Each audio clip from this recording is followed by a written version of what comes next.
ஆனால் இதுக்கு நடுவில் இன்னொன்று நம்ம பார்க்க வேண்டியது இருக்குது. 2016 பார்த்தீங்க அப்படின்னா, மூன்றாவது அணியாக நின்னது யாரு அப்படின்னு கேட்டிங்கன்னா, அந்த ஐவர் கூட்டணியை சார்ந்த மதிமுகவில் இருந்த ஒருத்தர் நின்னாங்க. அவங்க 22,000 ஓட்டுகள் பெற்றிருந்தாங்க.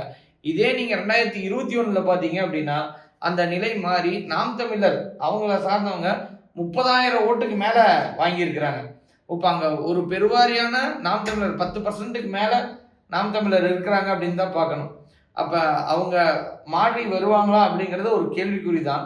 ஆனா அதே மாதிரி நீங்க இதே திமுகவோ அதிமுகவோ அவங்களோட ஓட்டு பலவீனமாகறதுக்கும் வாய்ப்பு இருக்குது. தாவேக்கா மாதிரி ஒரு புதிய உதயம்லாம் இருக்கும் பொழுது. அதுதான் நம்ம எப்படி பார்க்கலாம்னா, எல்லாருமே என்ன நினைக்கிறீங்கன்னா, இப்ப தாவேக்கா வந்து அது ஒரு கூட்டணி அமைக்குது. செங்கோட்டையன் போயிட்டாரு. செங்கோட்டையன் போயிட்ட அப்புறம் அதிமுகன்றது அவங்களுடைய பலம் இழந்து விட்டதா நம்ம எல்லாம் பார்க்கிறோம். அதாவது செங்கோட்டையனை வந்து நீங்க பலம் இல்லாதவராகவும் பார்க்க முடியாது. அந்த குறிப்பிட்ட பகுதிகளில் வந்து செல்வாக்கு சரிதான். ஆனா வந்து இப்ப பலம் இல்லாதவராவோ அப்படி பார்க்க வரல. 2021 தேர்தல் அப்ப அவங்க ஒரு இரட்டை குழல் துப்பாக்கியா தான் நின்னாங்க.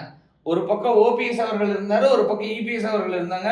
2 பேருமே முதல்வர், துணை முதல்வர் அப்படிங்கிற இடத்துல தான் எல்லாருமே பிரச்சாரம் பண்ணிட்டு இருந்தாங்க. இப்போ அவங்களோட நிலைப்பாடுகளே வேற. அதுலயும் டிசம்பர் 15ஆம் தேதி என்னோட நிலைப்பாட்டை அறிவிக்கிறேன்னு வேற ஓபிஎஸ் அவர்கள் சொல்லியிருக்கிறாங்க. டிடிவி அவரும் தனியா நின்று ஒரு பக்கம் இது பண்ணிட்டு இருக்கிறாரு.